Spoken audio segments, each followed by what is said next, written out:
La malle en osier. Une nouvelle inédite de Charles Dutine. Il suivait l'agent immobilier dans l'allée qui conduisait vers cette maison à vendre. Sur le site de l'agence, les photographies mises en ligne l'avaient séduit et il avait pris rendez-vous. Avec l'agent immobilier, ils avaient échangé quelques banalités d'usage, histoire de s'acclimater l'un l'autre. Mais pour le vendeur, il s'agissait de cerner les souhaits de son futur acquéreur. Oui, il comptait s'installer dans cette région. Le télétravail se généralise, vous savez. Et s'il faut se rendre à la maison mère de mon entreprise, un saut à la gare et le tour sera joué. La famille s'installera, bien entendu. Les enfants iront au collège du bourg voisin et pour mon épouse, elle aussi est partante. Oui, il faudrait au moins 4 chambres et un séjour donnant sur une terrasse. Des travaux, pas de problème, cela ne nous fait pas peur. Des artisans, je suppose qu'il y en a de compétents et d'habiles par ici. Notre vendeur avait donc tous les gages de sérieux qui justifiaient cette visite. La maison attendait sagement au bout de l'allée.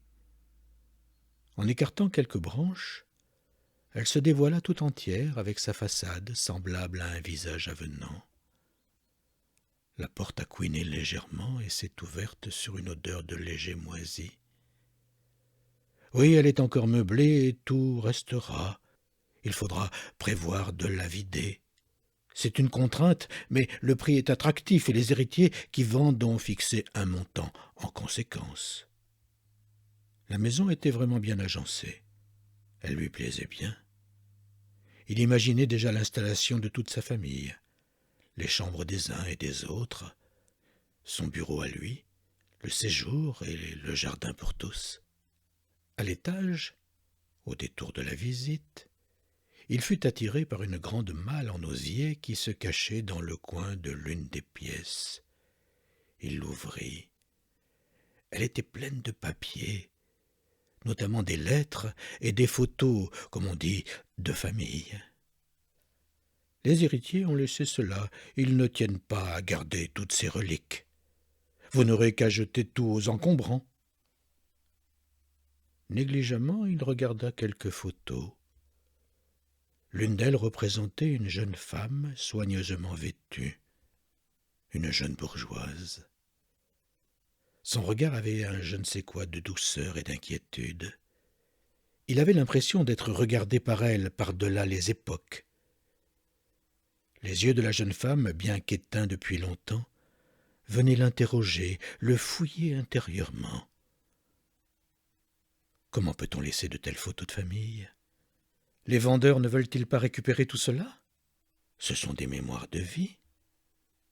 Je suis d'accord avec vous, c'est une forme d'abandon. Vous savez, les héritiers vivent à l'étranger. Ils n'avaient plus de lien avec ceux qui avaient séjourné ici. Ils souhaitent juste vendre la maison. L'agent immobilier avait beau s'impatienter. Notre visiteur n'arrêtait pas de regarder cette photographie d'un autre âge. Il la situait dans les années 20, les années folles. Et la malle était pleine d'images de semblables sortes. Des scènes de mariage, un baptême, un repas en famille, des portraits, toutes des photos en noir et blanc, aussi denses et profondes que des nuits d'hiver, et des lettres en vrac. Le soir même, il envoya un mail à l'agent immobilier confirmant son option d'achat. Sa femme et ses enfants viendraient prochainement visiter cette maison. Il était sûr de leur accord. En envoyant le mail, il se demandait ce qu'il avait finalement décidé. Et l'image vague, et néanmoins entêtante, obstinée et obsédante, presque intolérable de la malle en osier, lui revint à l'esprit, comme un parfum d'antan qui vous envoûte. La malle en osier de Charles Dutine.